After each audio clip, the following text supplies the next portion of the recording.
Harriet Harman. Thank you, Mr. Speaker. Given the current raised terror threat in Northern Ireland, should the powers agreed in the Good Friday Agreement be extended? And, Mr. Speaker, I want to ask my right honourable friend why Scotland has power over law and home affairs and why this has not been granted to Northern Ireland. Well, my right honourable friend, I agree with you completely. My party and I wanted to give Northern Ireland more power, but you and your government said no. Rubbish. Liar! Liar! Can you please keep yourself under control, Thomas McFlower? Will you be sent out? Northern Ireland is an assembly which has been voted in by 70% of Northern Irish people. However, times have changed. Northern Ireland is poorly managed and we need to keep the situation under control as it is for everyone. Well, as you said, it isn't working. Perhaps my right honourable friend needs to let the two parties fight it out. Speaker? Mr. Speaker, what's a desperate comment? Oh, rubbish! The Labour government only gave Northern Ireland power 10 years ago. Now it wants to create Rubbish! even more chaos in that Boo! country. About time you had to repeat the bombing campaign. Rubbish! Yes! We want to see it back to stay in the UK. Boo! Talking about rubbish.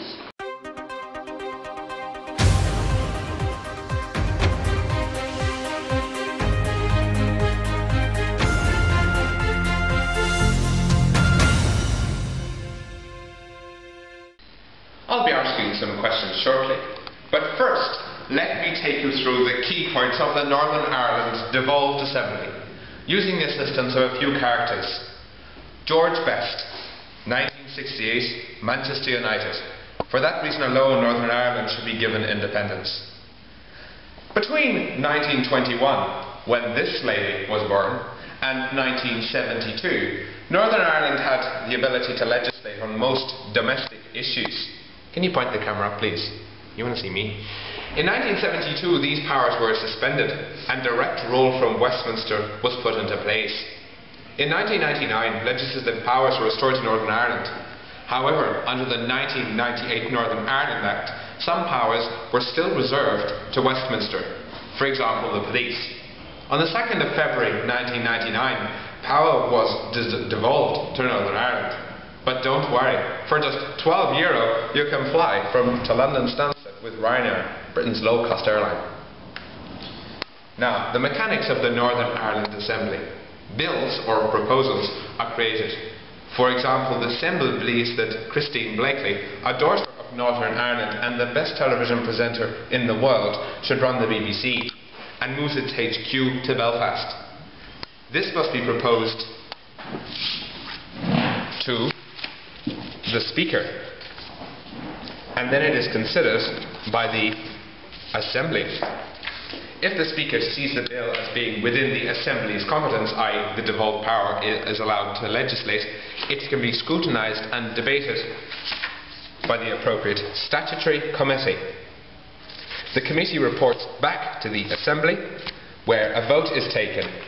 If the bill is then approved, the Secretary of State will need royal assent to enable the bill to become an act. And those are the workings of the Northern Ireland Assembly. Thank you for listening.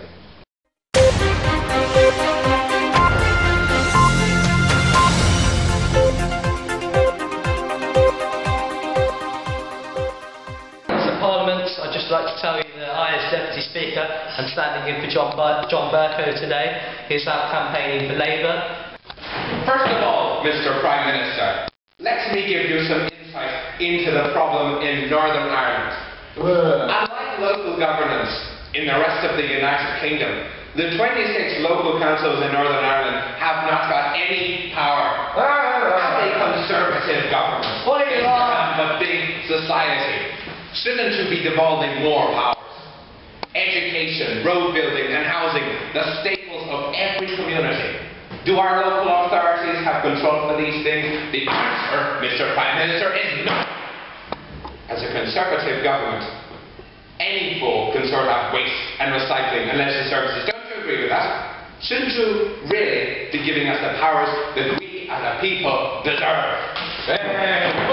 Mr. Speaker, my uneducated alienated friend here seems to think that the big society is all about people helping just the country. It's about the local community, helping people in the local community. It's not about devolution as you seem to think it is, my friend. So because you made such ridiculous statements about this, you need to start getting your facts right in the future, please, Mr. McFlowery. And as I said to the honourable lady standing in for Redhead yesterday, I plan to give the whole of Northern Ireland a referendum. I plan to let them decide for themselves. Who am I to tell them what to do? More broken promises from a government that is incompetent and inept.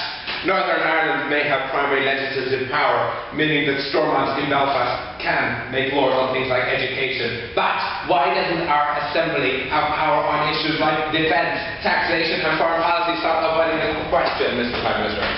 Again, Mr. Speaker, there's ill-informed leprechaun sitting opposite me. Didn't listen to my previous answer. We plan to give them a referendum. We plan to let them choose themselves. Open your ears, sisters. You don't even know my own name, you big fat English bastard. I'm sure the Prime Minister will agree with me when I say he'd rather devolve more power than the future of a possible Scottish-Irish entente. There are matters that could be more usefully addressed in a new forum comprising Ireland, Northern Ireland and Scotland. Among concerns which straddle the three jurisdictions are those relating to pollution control, transportation and energy sharing, viewed as peripheral, centralised UK issues such as could be tackled by the new grouping, which in fact would represent a sizable constituency of some 10 million people. Now that's food for thought, isn't it, Mr. Prime Minister? Mr. Speaker, can I have someone in here, someone from Ireland, whose name doesn't begin with Muff? What a pathetic name to start with. As I was saying, Mr. McFlowery, you are a fool. If you listen to my previous statement, you would hear that I am giving them a referendum to decide themselves. Stop throwing pointless questions at me, wasting this pointless but most precious time. Pointless? You think Northern Ireland's pointless now? I think you are pointless. Mr. Speaker! Sit down, you can't create a conservative government. The people in Northern Ireland, as we've established, are not happy. A recent survey suggested 75% of Northern Irish people want to see full restorations of power to Stormont, namely to have a Northern Ireland judiciary. Why don't you listen to your people, Mr. Cameron? Mr. McFlowery, you need to start listening to me before telling me to listen to other people. As I told you, we are giving them a referendum. We're going to look at that voting system. We're going to sort this country out. As a Conservative government, we'll not make the same mistake as hurry up or have done in the past. Mr. Speaker, I rest my case. Currently there is a coalition. If Northern Ireland is able to have such effective and democratic local elections, why must power be maintained in Westminster? Because Westminster is where people vote. They want their MPs in Westminster making important decisions. Not some reforms through. You want to fight? Sort it out. Get out of here. I'm Penny Devaney, mother of Sammy Devaney. My son was brutally attacked in Londonderry. God rest his soul. And I think that Northern Ireland should have its own independence. So stick that up yours, Mr. Cameron.